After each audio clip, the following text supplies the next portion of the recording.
ನಮಸ್ತೆ ಫ್ರೆಂಡ್ಸ್, ನಿಮ್ಮ ಮನೇಲೂ ದೋಸೆ ಹಿಟ್ಟು ಅಥವಾ ಇಡ್ಲಿ ಹಿಟ್ಟು ಹೆಚ್ಚಾಗಿ ಹುಳಿಯಾಗಿದ್ರೆ ಅದನ್ನ ಸಿಂಕಿಗೆ ಎಸಿತಾ ಇದ್ದೀರಾ? ಹಾಗಿದ್ರೆ ಈ ತಪ್ಪನ್ನ ಇನ್ಮೇಲೆ ಮಾಡಕ್ ಹೋಗ್ಬೇಡಿ. ಈ ಹುಳಿ ಹಿಟ್ಟು ನಿಮ್ಮ ಗಿಡಗಳಿಗೆ ಕೋಟಿ ರೂಪಾಯಿ ಕೊಟ್ಟರು ಸಹ ಸಿಗದಂತಹ ಅದ್ಭುತ ಗೊಬ್ಬರ. ಹಾಗಾದ್ರೆ ಈ ಹುಳಿ ಹಿಟ್ಟನ್ನ ಯಾವ ರೀತಿ ನಾವು ಗೊಬ್ಬರವಾಗಿ ಬಳಸಬೇಕು, ಯಾವ ರೀತಿ ಉಪಯೋಗಿಸ್ಬೇಕು, ಯಾವ ರೀತಿ ಬಳಸಿದ್ರೆ ನಾವು ಹೂ ಹಣ್ಣುಗಳನ್ನ ಹೆಚ್ಚು ಪಡಿಬಹುದು ಅನ್ನೋದನ್ನ ಈ ವಿಡಿಯೋದಲ್ಲಿ ತಿಳಿಸ್ಕೊಡ್ತಾ ಇದ್ದೀನಿ. ಜೊತೆಗೆ ಈ ಹಿಟ್ಟನ್ನ ನಾನು ಗಿಡಗಳಿಗೆ ಕೊಟ್ಟ 2 ವಾರಗಳ ನಂತರ ಅಂದ್ರೆ ಸುಮಾರು 15 ದಿನಗಳ ನಂತರ ನಮ್ಮ ಗಿಡದಲ್ಲಿ ಯಾವೆಲ್ಲ ಬದಲಾವಣೆ ಆಗಿದೆ ಅನ್ನೋದನ್ನ ಸಹ ಈ ವಿಡಿಯೋದ ಕೊನೆಯಲ್ಲಿ ತೋರಿಸ್ತೀನಿ. ತುಂಬಾನೇ ಇನ್ಫಾರ್ಮೇಟಿವ್ ಆಗಿರುವಂತಹ ವಿಡಿಯೋ ಇದು. ಇದನ್ನ ಮಿಸ್ ಮಾಡ್ಕೊಳ್ಬೇಡಿ. ಈ ವಿಡಿಯೋದಲ್ಲಿ ನಿಮಗೆ ಇದು ಯಾಕೆ ಗೊಬ್ಬರವಾಗಿ ಉಪಯೋಗ ಆಗತ್ತೆ, ಗೊಬ್ಬರವಾಗಿ ಬಳಸುವಾಗ ಏನ್ ಮಾಡ್ಬೇಕು, ಏನ್ ಮಾಡಬಾರ್ದು, ಯಾವ ಗಿಡಗಳಿಗೆ ಇದನ್ನ ಗೊಬ್ಬರವಾಗಿ ಕೊಡಬೇಕು, ಈ ಎಲ್ಲ ಅಂಶಗಳ ಬಗ್ಗೆ ಇವತ್ತು ತಿಳಿಸ್ತಾ ಇದ್ದೀನಿ. ಈ ವಿಡಿಯೋ ನೋಡಿದ್ಮೇಲೆ ಖಂಡಿತವಾಗ್ಲೂ ಇನ್ನೊಂದ್ಸರ್ತಿ ನೀವು ದೋಸೆ ಹಿಟ್ಟು ಹುಳಿಯಾಗಿದೆ ಅಂತ ಎಸೆಯೋ ತಪ್ಪನ್ನ ಮಾಡೋದಿಲ್ಲ. ಸೊ ಇದೇ ತರದ ಗಾರ್ಡನ್ ಕಂಟೆಂಟ್ಗಾಗಿ ಚಾನೆಲ್ನ ಸಬ್ಸ್ಕ್ರೈಬ್ ಮಾಡ್ಕೊಳ್ಳೋದನ್ನ ಮರಿಬೇಡಿ. ಯಾವಾಗ್ಲೂ ನಾವು ಸಾವಯವವಾಗಿ ಬೆಸ್ಟ್ ಔಟ್ ಆಫ್ ವೇಸ್ಟ್ ಇಂದನೇ ಗಿಡಗಳನ್ನ ಬೆಳೆಸೋದ್ರ ಬಗ್ಗೆ ತಿಳಿಸ್ತಾ ಇರ್ತೀವಿ. ದೋಸೆ ಹಿಟ್ಟು ಹುಳಿಯಾದಾಗ ಅದರಲ್ಲಿ ಲ್ಯಾಕ್ಟಿಕ್ ಆಸಿಡ್ ಬ್ಯಾಕ್ಟೀರಿಯಾ ಉತ್ಪತ್ತಿಯಾಗಿರುತ್ತೆ. ಲ್ಯಾಕ್ಟಿಕ್ ಆಸಿಡ್ ಬ್ಯಾಕ್ಟೀರಿಯಾದಿಂದನೇ ದೋಸೆ ಹಿಟ್ಟು ಹುಳಿ ಆಗೋದು. ನಾವು ದೋಸೆ ರಾತ್ರಿ ರುಬ್ಬಿಟ್ಟಿದ್ದು ಬೆಳಿಗ್ಗೆ ಉಬ್ಬುತ್ತಲ್ವಾ, ಅದಕ್ಕೆ ಕಾರಣ ಕೂಡ ಈ ಒಂದು ಬ್ಯಾಕ್ಟೀರಿಯಾ, ಒಂದು ಸೂಕ್ಷ್ಮ ಜೀವಿ. ಈ ಸೂಕ್ಷ್ಮ ಜೀವಿಗಳು ಮಣ್ಣಿನಲ್ಲಿರುವಂತಹ ಸಾರಜನಕ ಅಂದ್ರೆ ನೈಟ್ರೋಜನ್, ರಂಜಕ ಅಂದ್ರೆ ಫಾಸ್ಫರಸ್ ಮತ್ತೆ ಪೊಟ್ಯಾಷಿಯಂ ಇವುಗಳನ್ನ ಬೇರು ಹೀರ್ಕೊಳ್ಳೋದಿಕ್ಕೆ ಹೆಲ್ಪ್ ಮಾಡುತ್ತೆ. ಮಣ್ಣಿನ ಆರೋಗ್ಯ ಚೆನ್ನಾಗಿರುವಂತೆ ನೋಡ್ಕೊಳ್ಳುತ್ತೆ. ಮಣ್ಣಿನ pH ಲೆವೆಲ್ ಅನ್ನ ಕಂಟ್ರೋಲ್ ನಲ್ಲಿ ಇಡೋದಕ್ಕೆ ಹೆಲ್ಪ್ ಮಾಡುತ್ತೆ. ಓವರ್ ಆಲ್ ಆಗಿ ನಮ್ಮ ಮಣ್ಣು ಫಲವತ್ತಾಗೋದಕ್ಕೆ ಹೆಲ್ಪ್ ಮಾಡುತ್ತೆ. ವಿಡಿಯೋದ ಕೊನೆಯಲ್ಲಿ ಈ ಲಿಕ್ವಿಡ್ ಅನ್ನ ಕೊಡಬೇಕಾದ್ರೆ ಏನು ಮಾಡಬಾರ್ದು ಅನ್ನುವಂತಹ ಒಂದು ತುಂಬಾ ಇಂಪಾರ್ಟೆಂಟ್, ಅದನ್ನ ತಿಳ್ಕೊಳ್ಳೇಬೇಕು. ಏನು ಮಾಡಬೇಕು ಅನ್ನೋದಕ್ಕಿಂತ ಏನ್ ಮಾಡಬಾರ್ದು ಅನ್ನೋದನ್ನ ತಿಳ್ಕೊಳ್ಬೇಕು. ಅದನ್ನ ತಿಳಿಸಿದೀನಿ, ಮರಿದೆ ಅದನ್ನ ನೋಡಿ. ಈಗ ಲಿಕ್ವಿಡ್ ಅನ್ನ ಹೇಗೆ ಬಳಸಬೇಕು ಅಂತ ನೋಡೋಣ. 1 ಲೀಟರ್ ಅಷ್ಟು ಹುಳಿಯಾದ ದೋಸೆ ಹಿಟ್ಟಿಗೆ ಕನಿಷ್ಠ ಅಂತ ಅಂದ್ರು 10 ರಿಂದ 15 ಲೀಟರ್ ಅಷ್ಟು ನೀರನ್ನ ಬೆರೆಸ್ಬೇಕು. ಗಟ್ಟಿಯಾಗಿ ಯಾವತ್ತು ಗಿಡಕ್ಕೆ ಹಾಕ್ಬೇಡಿ. ಚೆನ್ನಾಗಿ ಕಲಸಿ ನೀರಾಗಿ ಮಿಕ್ಸ್ ಮಾಡಿ. ಒಂದ್ ವೇಳೆ ನೀವು ದೋಸೆ ಹಿಟ್ಟಿಗೆ ಉಪ್ಪು ಮಿಕ್ಸ್ ಮಾಡಿದ್ದೆ ಆದ್ರೆ 20 ಲೀಟರ್ ನೀರನ್ನ ಮಿಕ್ಸ್ ಮಾಡಬೇಕು. 1 ಲೀಟರ್ಗೆ 20 ಲೀಟರ್ ನೀರನ್ನ ಮಿಕ್ಸ್ ಮಾಡಬೇಕು. ಉಪ್ಪು ಮಣ್ಣಿನ pH ಲೆವೆಲ್ ಅನ್ನ ಚೇಂಜ್ ಮಾಡೋ ಚಾನ್ಸಸ್ ಇರುತ್ತೆ. ಹಾಗಾಗಿ 20 ಲೀಟರ್ಗೆ 1 ಲೀಟರ್ ಹುಳಿ ಹಿಟ್ಟನ್ನ ಮಿಕ್ಸ್ ಮಾಡಬೇಕು. ಪ್ರಮಾಣ ಕ್ಲಿಯರ್ ಆಗಿದೆ ಅಂತ ಅನ್ಕೊಳ್ತೀನಿ. ನೆಕ್ಸ್ಟ್ ಯಾವ ರೀತಿ ಬಳಸಬೇಕು ಅಂತ ತೋರಿಸ್ತೀನಿ. ವಿಡಿಯೋನ ಕೊನೆ ತನಕ ನೋಡಿ, ಇನ್ಫಾರ್ಮೇಶನ್ ಪೂರ್ತಿಯಾಗಿ ತಗೊಂಡು ಗಿಡಕ್ಕೆ ಬಳಸಿ. ತಪ್ಪು ಮಾಡಿ ಆಮೇಲೆ ಗಿಡದಲ್ಲಿ ಹೆಚ್ಚು ಕಮ್ಮಿ ಆದಾಗ ನನ್ನ ಬೈಕೊಳ್ಬೇಡಿ. ತುಂಬಾ ಎಫೆಕ್ಟಿವ್ ಆಗುವಂತಹ ಒಂದೊಳ್ಳೆ ಲಿಕ್ವಿಡ್ ಫರ್ಟಿಲೈಸರ್ ಆಗಿ ಇದು ವರ್ಕ್ ಆಗುತ್ತೆ. ನನ್ಗೆ ಈ ಪಾತ್ರೆನಲ್ಲಿ 15 ಲೀಟರ್ ನೀರ್ ಹಾಕೋದಿಕ್ ಆಗ್ಲಿಲ್ಲ. ಹಾಗಾಗಿ ಒಂದು ಬಕೆಟ್ ನಲ್ಲಿ ನಾನು ನೀರ್ನ ತಗೊಂಡು ಮಿಕ್ಸ್ ಮಾಡ್ಕೊಂಡೆ. ಪೂರ್ತಿಯಾಗಿ ಚೆನ್ನಾಗಿ ನೀರಿನ ಜೊತೆ ಮಿಕ್ಸ್ ಮಾಡ್ಕೊಳ್ಳಿ, ತೆಳು ಆದಷ್ಟು ಒಳ್ಳೇದು. ನನಗೊಟ್ಟು 1 ಬಕೆಟ್ ಅಷ್ಟು ಲಿಕ್ವಿಡ್ ಫರ್ಟಿಲೈಸರ್ ಈಗ ರೆಡಿ ಆಗಿದೆ. ನೋಡಿ, ಆ ರೀತಿ ನೊರೆ ಬರುತ್ತಲ್ಲ, ಹಾಗೆ ನೊರೆ ಬಂದಷ್ಟು ಚೆನ್ನಾಗಿ ಅದೇ ಸೂಚಿಸೋದು ಅಲ್ಲಿ ಸೂಕ್ಷ್ಮ ಜೀವಿಗಳು ಇದೆ ಅಂತ ಹೇಳಿ. ಓಕೆ, ಇದನ್ನ ಯಾವ ರೀತಿ ಗಿಡದ ಬುಡಕ್ಕೆ ಹಾಕ್ಬೇಕು ಅಂತ ತೋರಿಸ್ತಾ ಇದ್ದೀನಿ. ಫಸ್ಟಿಗೆ ಗಿಡದ ಮಣ್ಣನ್ನ ಒಂದ್ ಸ್ವಲ್ಪ ಲೂಸ್ ಮಾಡ್ಕೊಳ್ಳಿ. ಯಾವ ಗೊಬ್ಬರ ಕೊಡೋದಕ್ಕೂ ಮುಂಚೆ ಯಾವಾಗ್ಲೂ ಅಷ್ಟೇ ಮಣ್ಣನ್ನ ಸ್ವಲ್ಪ ಸಡಿಲ್ಸ್ಕೊಳ್ಬೇಕು. ಅವಾಗ ಬೇರು ಗೊಬ್ಬರವನ್ನ ಚೆನ್ನಾಗಿ ಹೀರ್ಕೊಳ್ಳುತ್ತೆ. ಆಮೇಲೆ ನೆನ್ಪಿರ್ಲಿ, ಮಣ್ಣು ಯಾವಾಗ್ಲೂ ಈ ರೀತಿ ಡ್ರೈ ಇರಬೇಕು. ಮಣ್ಣು ಹಸಿ ಹಸಿಯಾಗಿ ಇರುವಾಗ ಅಥವಾ ಮಳೆ ಬರ್ತಾ ಇರುವಾಗ ಈ ಲಿಕ್ವಿಡ್ ಅನ್ನ ಕೊಡಬೇಡಿ. ಮಳೆ ನಿಂತಿರ್ಬೇಕಾದ್ರೆ ಮಣ್ಣು ಈ ರೀತಿ ಒಣಗಿರುವಾಗ ಕೊಡಿ. ಇನ್ನೊಂದೇನಂದ್ರೆ ಬಿಸಿಲಿರುವ ಸಂದರ್ಭದಲ್ಲಿ ಕೂಡ ಈ ಲಿಕ್ವಿಡ್ ಅನ್ನ ನೀವು ಕೊಡಬಹುದು. ಯಾಕಂದ್ರೆ ಸೂಕ್ಷ್ಮ ಜೀವಿಗಳಿರೋದ್ರಿಂದ ಬಿಸಿಲಿರುವ ಸಂದರ್ಭದಲ್ಲೂ ಕೊಡಬಹುದು. ಈ ವಿಡಿಯೋದ ಕೊನೆಯಲ್ಲಿ ಈ ಲಿಕ್ವಿಡ್ ಅನ್ನ ಕೊಡೋದ್ರಿಂದ ನಮ್ಮ ಗಿಡದಲ್ಲಿ ಯಾವೆಲ್ಲ ಬದಲಾವಣೆ ಆಗಿದೆ ಅನ್ನೋದನ್ನ ಸಹ ತೋರಿಸ್ತೀನಿ.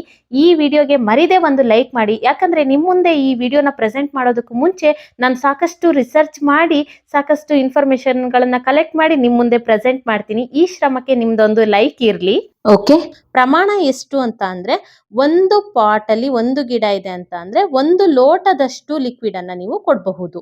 ಸುಮಾರು 200 ml ಇಂದ 500 ml ತನಕ ಒಂದೊಂದು ಪಾಟ್ಗಳಿಗೆ ನಾನು ಇಲ್ಲಿ ಹಾಕ್ತಾ ಇದ್ದೀನಿ. ಹಾಗಾದ್ರೆ ಯಾವೆಲ್ಲ ಗಿಡಗಳಿಗೆ ಇದನ್ನ ಕೊಡಬಹುದು ತಿಳ್ಕೊಳ್ಳೋಣ ಬನ್ನಿ. ನಿಮ್ಮ ಮನೆಯಲ್ಲಿರುವ ಗುಲಾಬಿ ಹೂವಿನ ಗಿಡಗಳಿಗೆ ಸಹ ಇದನ್ನ ಕೊಡಬಹುದು. ನೆಲದಲ್ಲಿರ್ಲಿ, ಪಾಟಲ್ಲಿರ್ಲಿ ಇದನ್ನ ಕೊಡಬಹುದು. ದಾಸವಾಳ ಗಿಡಗಳಿಗೆ, ಮಲ್ಲಿಗೆ ಹೂವಿನ ಗಿಡಗಳಿಗೆ ಇದನ್ನ ಕೊಡಬಹುದು. ಇನ್ನು ಯಾವುದೇ ರೀತಿಯ ಸೊಪ್ಪನ್ನ ನೀವು ಬೆಳೆಸ್ತಾ ಇದ್ರೆ ಅದಕ್ಕೂ ಸಹ ಈ ದ್ರವ ಗೊಬ್ಬರವನ್ನ ಕೊಡಬಹುದು. ಎಲ್ಲಾ ಜಾತಿಯ ಹಣ್ಣಿನ ಗಿಡಗಳಿಗೆ ಸಹ ಈ ಲಿಕ್ವಿಡ್ ಫರ್ಟಿಲೈಸರ್ ಅನ್ನ ಕೊಡಬಹುದು. ಚಿಕ್ಕು, ಸಪೋಟ, ಪ್ಯಾಷನ್ ಫ್ರೂಟ್ ಹೀಗೆ ಎಲ್ಲ ಗಿಡಗಳಿಗೆ ಸಹ ನಾನು ಕೂಡ ಕೊಟ್ಟಿದ್ದೀನಿ. ಟೊಮ್ಯಾಟೊ, ಮೆಣಸಿನಕಾಯಿ ಗಿಡಗಳಿಗೆ ಇದನ್ನ ಕೊಡಬಹುದು. ಹಾಗಾದ್ರೆ ಯಾವ ಗಿಡಗಳಿಗೆ ಇದನ್ನ ಕೊಡಬಾರ್ದು ಅಂತ ನೋಡೋದಾದ್ರೆ, ಆಲೋವೆರಾದಂತಹ ಕ್ಯಾಕ್ಟಸ್ ಜಾತಿಗೆ ಸೇರಿದ ಗಿಡಗಳಿಗೆ ಇದನ್ನ ಕೊಡಬೇಡಿ. ಅದರ ಜೊತೆಗೆ ನಿಮ್ಮ ಮನೆಯಲ್ಲಿ ಇರುವಂತಹ ಯಾವುದೇ ಇಂಡೋರ್ ಪ್ಲಾಂಟ್ಸ್ಗೆ ಇದನ್ನ ಕೊಡಬೇಡಿ. ಬಿಸಿಲು ಬೀಳೋದಿಲ್ಲ, ಹಾಗಾಗಿ ಫಂಗಸ್ ಬರುವಂತಹ ಚಾನ್ಸಸ್ ಇರುತ್ತೆ. ಹಾಗಾಗಿ ಇಂಡೋರ್ ಅಲ್ಲಿರುವ ಯಾವುದೇ ಗಿಡಗಳಿಗೆ ಈ ದ್ರವ ಗೊಬ್ಬರವನ್ನ ಕೊಡಬೇಡಿ. ಓಕೆ, ಇದರಲ್ಲಿ ಇನ್ನೊಂದು ಪಾಸಿಟಿವ್ ಅಂಶ ಇದೆ, ಏನ್ ಗೊತ್ತಾ?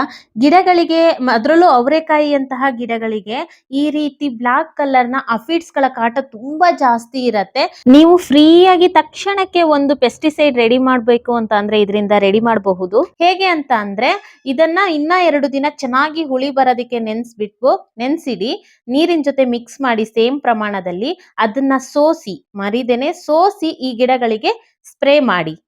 ತುಂಬಾ ಎಫೆಕ್ಟಿವ್ ಆಗಿ ವರ್ಕ್ ಆಗುತ್ತೆ. ನಿಮಗೆ ಆ ಡಿಫ್ರೆನ್ಸ್ ಅನ್ನೋದು ಗೊತ್ತಾಗತ್ತೆ. ಈಗ ಲಾಸ್ಟ್ ಬಟ್ ನಾಟ್ ಲೀಸ್ಟ್ ತುಂಬಾ ಇಂಪಾರ್ಟೆಂಟ್ ಆಗಿರುವಂತಹ ವಿಷಯವನ್ನ ತಿಳಿಸ್ತಾ ಇದ್ದೀನಿ.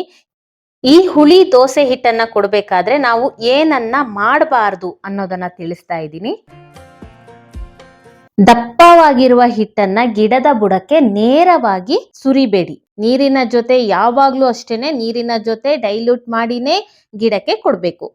ದಪ್ಪವಾಗಿ ಸುರಿಯೋದ್ರಿಂದ ಇರುವೆಗಳು ಮತ್ತೆ ಫಂಗಸ್ ಬರುವಂತಹ ಸಾಧ್ಯತೆ ಇರುತ್ತೆ. ಹಾಗಾಗಿ ನೀರಿನ ಜೊತೆ ಮಿಶ್ರಣ ಮಾಡಿ ಕೊಡಿ.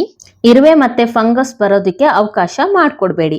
ಓಕೆ, ಮತ್ತೆ ಮುಖ್ಯವಾಗಿರುವಂತದ್ದು, ನೀವು ಗಿಡ ಚೆನ್ನಾಗಿ ಬೆಳಿಬೇಕು ಅನ್ನೋ ಆಸೆಯಿಂದ ತುಂಬಾ ಅತಿಯಾಗಿ ಅಥವಾ ಪದೇ ಪದೇ ಹಿಟ್ಟನ್ನ ಉಳ್ದಾಗೆಲ್ಲ ತಗೊಂಡೋಗಿ ಗಿಡದ ಬುಡಕ್ಕೆ ಹಾಕ್ಬೇಡಿ.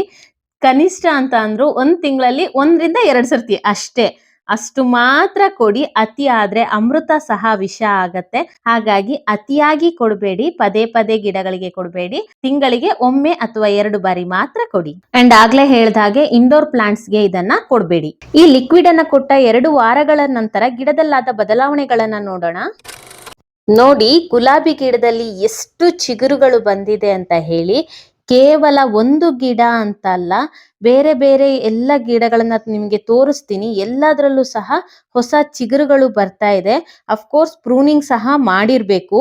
ಈಗ ಪ್ರೂನಿಂಗ್ ಮಾಡೋದಕ್ಕೆ ಸರಿಯಾದ ಸಮಯ. ಹೊಸ ಚಿಗುರು ಬರೋದಕ್ಕೆ ಮಣ್ಣನ್ನ ಸಹ ನಾವು ಈ ಲಿಕ್ವಿಡ್ ಅನ್ನ ಕೊಡೋ ಮೂಲಕ ರೆಡಿ ಮಾಡಬಹುದು. ಮಣ್ಣು ತುಂಬಾ ಉದುರುದ್ರ ಅನ್ಸುತ್ತೆ, ಮುಂಚೆ ಅಷ್ಟು ಬಿಗುದ್ಕೊಳ್ತಾ ಇಲ್ಲ ಅನ್ನೋ ಫೀಲ್ ನನ್ಗೆ ಆಗ್ತಾ ಇದೆ. ಈ ಲಿಕ್ವಿಡ್ ಅನ್ನ ಕೊಡೋದಕ್ಕೆ ಸ್ಟಾರ್ಟ್ ಮಾಡಿದ ನಂತರ ಮಣ್ಣಿನ ಫಲವತ್ತತೆ ಹೆಚ್ಚಾಗಿದೆ ಅನ್ನೋದು ಗೊತ್ತಾಗ್ತಾ ಇದೆ.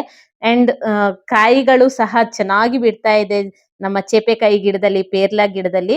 ಅಂಡ್ ಒಂದ್ ಕಡೆ ಕಾಯಿ ಬಿಡ್ತಾ ಇದೆ, ಒಂದ್ ಕಡೆ ಚಿಗುರು ಬರ್ತಾ ಇದೆ, ಹೂ ಆಗ್ತಾ ಇದೆ. ಗಿಡಗಳ ಬೆಳವಣಿಗೆಯಲ್ಲಿ ವ್ಯತ್ಯಾಸವನ್ನ ನಾನು ಗುರ್ತಿಸಿದ್ದೀನಿ. ಹೂಗಳು ಹೆಚ್ಚು ಬಿಡ್ತಾ ಇದೆ ಗಿಡದಲ್ಲಿ. ಒಂದೊಳ್ಳೆ ಪಾಸಿಟಿವ್ ಡಿಫ್ರೆನ್ಸ್ ನನಗೆ ನೋಟಿಸ್ ಆಗಿದೆ. ನಿಮ್ಗೂ ಸಹ ಈ ಲಿಕ್ವಿಡ್ ಅನ್ನ ಕೊಡೋದ್ರ ಮೂಲಕ ಡಿಫ್ರೆನ್ಸ್ ಗೊತ್ತಾಗುತ್ತೆ. ಟ್ರೈ ಮಾಡಿ ನೋಡಿ. ಅಂಡ್ ಫ್ರೆಂಡ್ಸ್, ನಿಮ್ಗೊಂದು ಚಾಲೆಂಜ್. ಇದು ಯಾವ ಒಂದು ಹಣ್ಣಿನ ಹೂವು ಅನ್ನೋದನ್ನ ಗುರುತಿಸ್ತೀರಾ? ಇದೊಂದು ಹಣ್ಣಿನ ಬಳ್ಳಿ, ಅದರ ಹೂವಿದು. ಇದು ಯಾವುದು ಅಂತ ಗುರುತಿಸಿ ಕಮೆಂಟ್ ಮಾಡಿ ತಿಳಿಸಿ ನೋಡೋಣ ಎಷ್ಟು ಜನಕ್ಕೆ ಗೊತ್ತು ಅಂತ ಹೇಳಿ.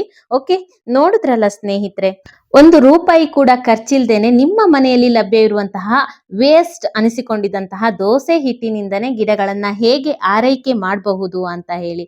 ಇದೇ ರೀತಿಯಾಗಿರುವಂತಹ ಬಜೆಟ್ ಫ್ರೆಂಡ್ಲಿ ಆಗಿ ಗಾರ್ಡನ್ ಮೇಂಟೈನ್ ಮಾಡೋದರ ಬಗ್ಗೆ ಅನೇಕ ಮಾಹಿತಿಗಳು, ವಿಡಿಯೋಗಳು ನಮ್ಮ ಚಾನೆಲ್ನಲ್ಲಿದೆ. ಚಾನೆಲ್ನ ಒಂದ್ಸರ್ತಿ ವಿಸಿಟ್ ಮಾಡಿ ನೋಡಿ. ದೊಡ್ಡ ಒಂದು ವಿಡಿಯೋ ಲೈಬ್ರರಿನೇ ನಿಮಗೆ ಸಿಗತ್ತೆ. ಈ ಇನ್ಫಾರ್ಮೇಶನ್ ಇಷ್ಟ ಆಗಿದ್ರೆ ಲೈಕ್ ಮಾಡಿ ಅಂತ ಹೇಳ್ತಾ ಇಲ್ಲಿಗೆ ಈ ವಿಡಿಯೋನ ಎಂಡ್ ಮಾಡ್ತಾ ಇದ್ದೀನಿ. ಮುಂದೆ ಮತ್ತೊಂದು ಒಳ್ಳೆಯ ವಿಡಿಯೋ ಜೊತೆ ಮತ್ತೆ ಸಿಗ್ತೀನಿ. ಅಲ್ಲಿಯವರೆಗೂ ಟೇಕ್ ಕೇರ್, ಬಾಯ್, ಹ್ಯಾಪಿ ಗಾರ್ಡನಿಂಗ್.